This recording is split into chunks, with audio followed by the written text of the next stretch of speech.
We have the new Sony A74. It is the upgrade for the April 2018 Sony A7 III that really changed the world. This was a historic camera. I remember when that came out, we were on the press trip. No one could believe how good it was focusing. No one could believe the price. It was $2,000, so it was like $600 less than we thought that it would be. And it's an amazing camera.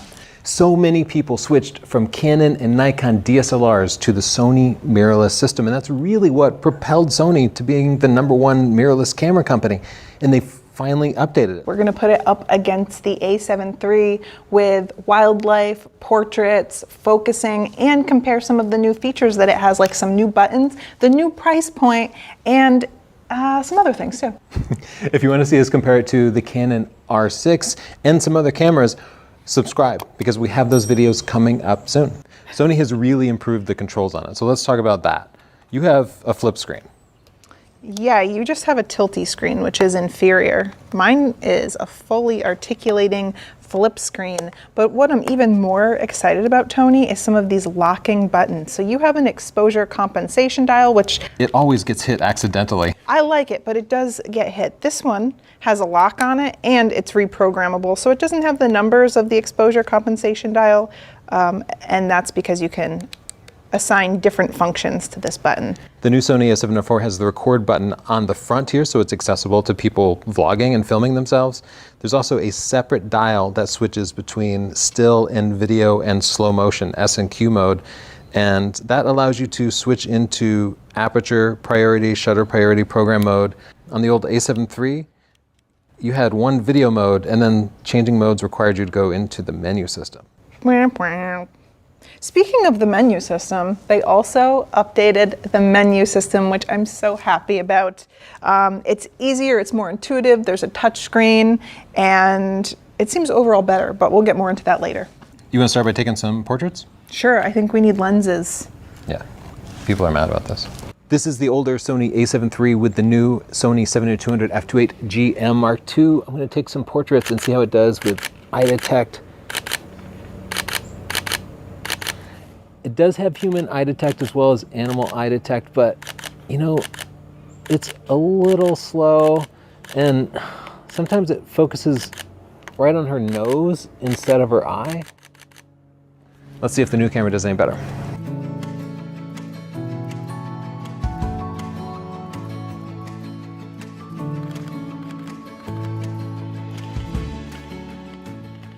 Let me look away. I'm gonna try to make it challenging. One eye covered. Can you do that? Didn't think so. Yeah, actually it's nailing it. Oh. This is focusing so much better. It acts like a baby A1. Whenever she turns away, it snaps right back onto the eye. It pretty much always nails the nearest eye. Briefly focused away on a few things, but overall really good. I'm having no problems with buffering, which is a problem on the Sony A7 III, even just shooting fast-paced portraits. Sony replaced one of the SD cards with a CF Express Type A card, which is way, way faster. So I'm writing RAW files to this. The other slot is still just SD, but I always used just JPEGs to the second card anyway as a backup. So both cards have more throughput than the last model. You'll have to spend a few more bucks if you do want to get the CF Express Type A card. You can still use 2 SD cards. Man, I just couldn't see any difference in the portraits. Even zoomed in 200%, they both looked very sharp.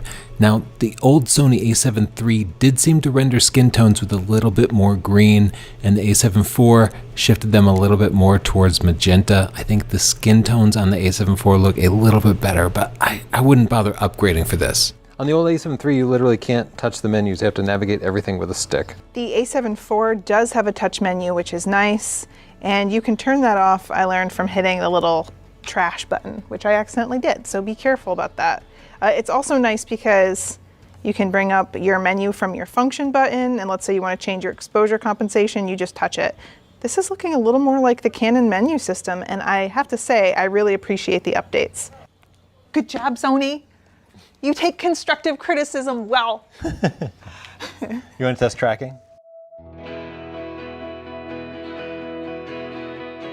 Now let's try shooting sports. The A74 has 10 frames per second, just like the A73, and that makes it kind of slow compared to cameras like the 20 frames per second Canon R6. But if the autofocusing algorithm is better, we might actually get more sharp shots per second. So let's try it out.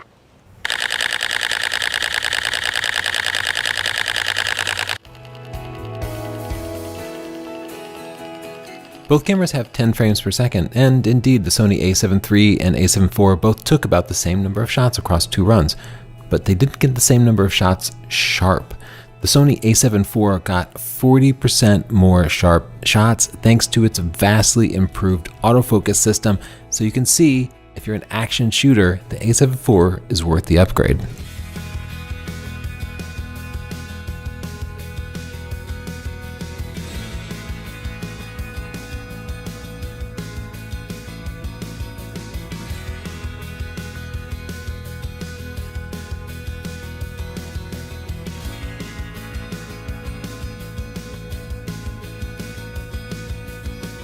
Now I'm using the A7 IV vlog style with the flippy screen, which is a really nice feature, and using the on-camera mic. This is our cameraman, Frank Donardi. You just spent some time with the A7 III and A7 IV. What are the improvements in the video features? The A7 IV is definitely faster to focus. I used to shoot a ton of video with the A7 III. Now I shoot with the A7S III. This feels much more like the A7S III.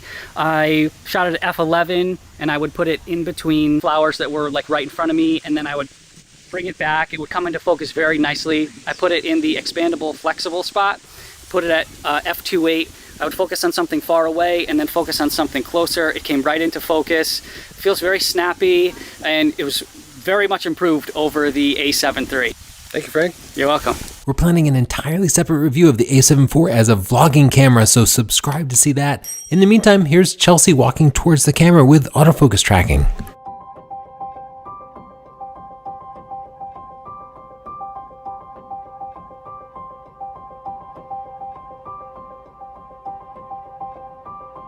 The focusing on the A7 IV is definitely faster than on the A7 III.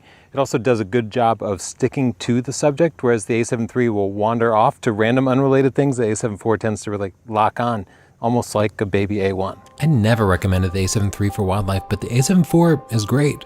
The bird and animal IAF worked awesome. Pictures were sharp and detailed. This is a good choice. Is 33 megapixels enough for wildlife photography? You tell me.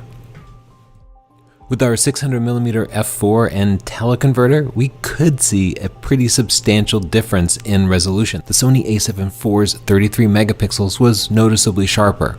Still, the difference isn't huge, and this is with a $13,000 lens. Less expensive lenses would show less of a difference. Here's another wildlife example, and in this one I really don't see any difference between the two cameras, probably because of the atmospheric conditions.